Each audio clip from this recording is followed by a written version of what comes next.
Hello, good morning. আমি আর আমার বর সকাল সকাল কোথায় যাচ্ছি বলো তো? আমরা যাচ্ছি ডাক্তার দেখাতে, তাই বেরিয়ে পড়েছি। আর এই যে এইদিকে এটিএম থেকে আমি টাকা তুলে নিয়ে আসলাম। আমার বর বলে কিনা তুমি টাকা তুলতে পারো না, কিন্তু আমি ওকে বলছি আমি ওই বাড়িতে তুলতাম, কারণ দাদা বাইরে থাকে তো, দাদা টাকা পাঠাতো, সেই টাকা আমি তুলে নিয়ে আসতাম। তা ও বিশ্বাস করছে না, তুলে এনে দিলাম তখন বিশ্বাস করলো। আর এইটা কাদের ঘর হচ্ছে বলো তো? এই ঘরটা হচ্ছে আমার ননদের বাড়ি হচ্ছে রাতুনি। আর বাড়ি আবার বানাচ্ছে কাঁদিতে, বাড়ি বানাচ্ছে মেন রোডের ধারেই বাড়ি বানাচ্ছে, দেখতে পাচ্ছ ওই যে রোড। আর কাঁদি বাস স্ট্যান্ডের কাছেই দিদিদের বাড়িটা হচ্ছে।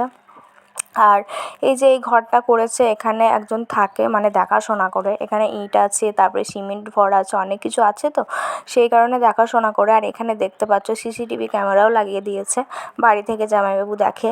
আর এইদিকে আমাদের হয়ে গেল ঘোরা, জায়গাটা ঘোরা হয়ে গেল, দেখেও নিলাম, বাড়িটাও দেখে নিলাম কতটা উঠেছে, অনেকটাই প্রায় উঠে গিয়েছে।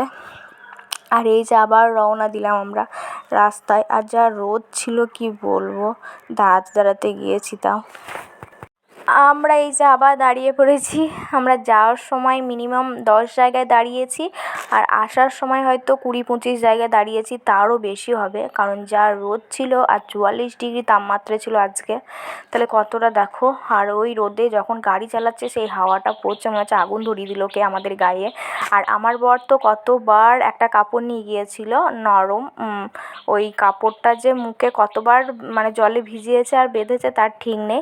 আর এই যে আমরা চলে এসেছি এবার খাওয়ার দোকানে। আর আমার বর একটু না খেয়ে থাকতে পারে না, এক কথা হলো না খেয়ে একদমই থাকতে পারে না। আর এই যে দেখতে পাচ্ছ কত ডাম্পার, দেখো আমরা সাঁইথিয়ার ভিতর দিয়ে যাচ্ছি। আর এই যে সাঁইথিয়ার নদীতে এখন ওরা বালি তুলছে।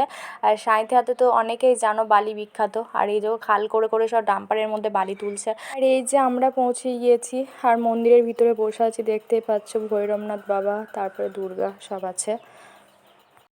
ভিতরে আছে মা কালী আছে, কার্তিক আছে, শিব আছে, অনেক ঠাকুরই আছে। দেখো কত পেশেন্ট বসে আছে, আর আমরা নাম লিখিয়ে দিয়েছি এসে। আর এই যে ডাক্তারবাবু বসে পড়েছে চেম্বারে, দেখতেই পাচ্ছ।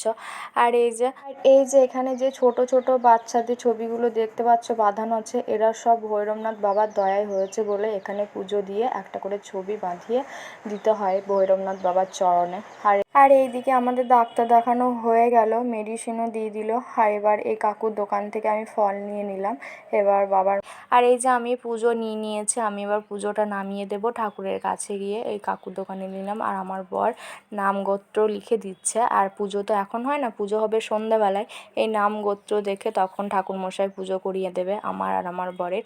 আর আমার বরেরই নামটা লিখে দিয়ে যায়। আর এই যে মন্দির দেখতে পাচ্ছ, ভৈরবনাথ মন্দির, কত বড় দেখো মন্দিরটা, খুব সুন্দর মন্দিরটা, কি বলবো। আর এইটা হচ্ছে ডাক্তারবাবুর বাড়ি প্লাস চেম্বার। আর ডাক্তারবাবু এই বাড়িতে থাকেন না, ডাক্তারবাবু পুরনো বাড়িতে থাকেন। আর এই যে আমরা ডাক্তার দেখিয়ে বেরিয়ে পড়েছি। আর আমার বরের খিদে পেয়ে গিয়েছে, ও এবার খাবে। আর দুপুর প্রায় 2:30 বেজেও গিয়েছে, তো খিদে পাবে। এবার ও ধাবাতে ঢুকে পড়লো। আর এখানে কোনো হোটেল নেই ভালো, ও তো পছন্দই করে না এই ধাবাতে খেতে, কিন্তু খিদে পেয়েছে কী করবে, ও এখানে আবার ঢুকে পড়লো খাবে বলে। আর এইদিকে আমি নিয়ে নিয়েছি মুড়ি আর ঘুগনি, মুড়ি ঘুগনি খেয়ে নিই। আর আমি আজকে শনিবার তো আমি নিরামিষ, আমি তার জন্য আর হোটেলে খেলাম না। আর এই যে আমরা খাওয়া দাওয়া করে এবার রেস্ট নিচ্ছি, প্রায় আধ ঘন্টা বসে রেস্ট নিয়েছি, তারপর আমরা আবার রওনা দিয়েছি। যা রোদ কী করবো বলো, তাই বসেছিলাম, অনেকক্ষণ বসেছিলাম রাস্তাতে। তো চলো ফ্রেন্ড, আজকে ডাক্তার দেখাতে গিয়েছিলাম, তোমরা তো দেখতেই পেলে।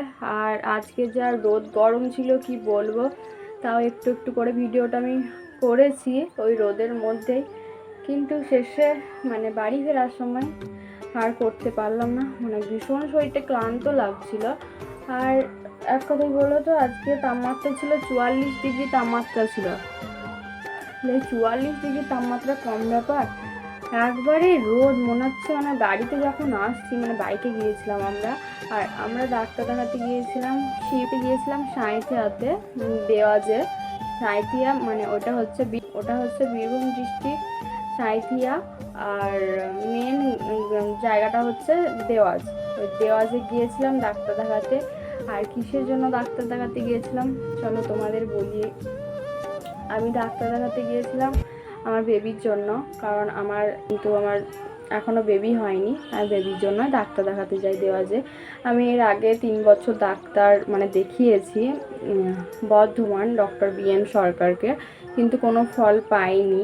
আর দেওয়াজে যাচ্ছি, ওই ডাক্তারটাও খুবই ভালো। ওই ডাক্তারটা ও ডাক্তার প্লাস ওই মাদুলি তাবিজ দেয় এরকম, ওই ডাক্তারটা খুবই ভালো। ওর কাছে অনেকের হয়েছে বাচ্চা, আমার জায়েরই ওর কাছে দেখিয়ে হয়েছে। খারাপ নয়, ডাক্তারটা ভালোই। এর কাছে আমার প্রায় 8-9 মাস হতেই চললো আমি দেখাচ্ছি, কিন্তু আমার প্রবলেম আছে, আমার ওভারিতে সিস্ট আছে আমার। সেই কারণে বলেছে ওষুধের দ্বারাই ঠিক হবে, একটু টাইম লাগবে। সেই কারণে আমি ওষুধের দ্বারাই ঠিক করছি, ওটা অপারেশন আমি করবো না। আমাকে বলেছিল অপারেশন করার জন্য বর্ধমান BN সরকার, ওই ডাক্তার বলেছিল আমাকে অপারেশন করার জন্য, কিন্তু আমি অপারেশনটা ওখানে করিনি। অপারেশনটা আমার হয়নি বলে আমার বর বললো কিনা অপারেশনটা আমি করবো না, আমার দেওরও বললো অপারেশন করতে হবে না এখন। সেই কারণে আমি অপারেশনটা করিনি। বা ডাক্তারবাবু বললো কিনা যে অপারেশনটা করলে যে সাকসেস হবে সেটাও নয়, সেটা বলেছে। আর যদি বলতো অপারেশনটা করে সাকসেস হবে, তাহলে আমি অপারেশনটা করে নিতাম, কিন্তু অপারেশন করেও সাকসেস হতেও পারে না হতেও পারে, আমাকে তাই বলেছে। কিন্তু তাহলে আমার অপারেশনটা করে কী লাভ, তাই না বলো? সেই কারণে আমার অপারেশনটা করিনি।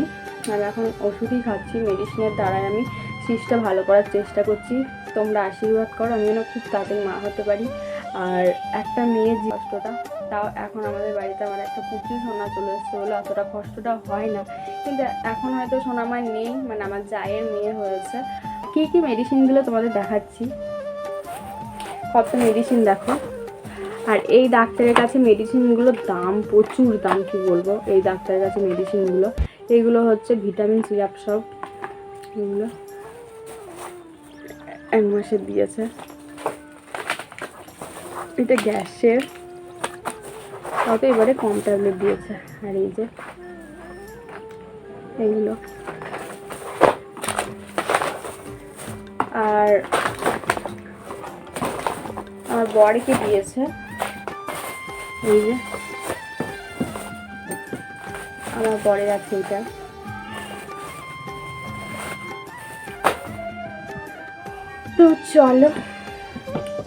তো চলো আর খুব গরম করছে ওপরে, আমি ওপরে এসে ভিডিওটা করছি, যাবো হয়তো। কিন্তু জীবনে একটা সন্তান না হওয়া যে কতটা কষ্টকর সেটা যার হয় না সেই বোঝে। যে তোমরা আশীর্বাদ করো আমি খুব তাড়াতাড়ি যেন মা হতে পারি, খুব তাড়াতাড়ি। আর এখন আমি কোনো নো টেনশন, নো চিন্তা, শুধু চলো। আর এই গরমে আমি ওপরে আর থাকতে পারছি না, আমি নিচে যাব। আমার ভিডিওটা যদি ভালো লাগে তাহলে like, comment, share and subscribe করে দিও। আর তোমরা ভালো থেকো, সুস্থ থেকো। আবার দেখা হবে নেক্সট কোনো ভিডিওতে। টাটা।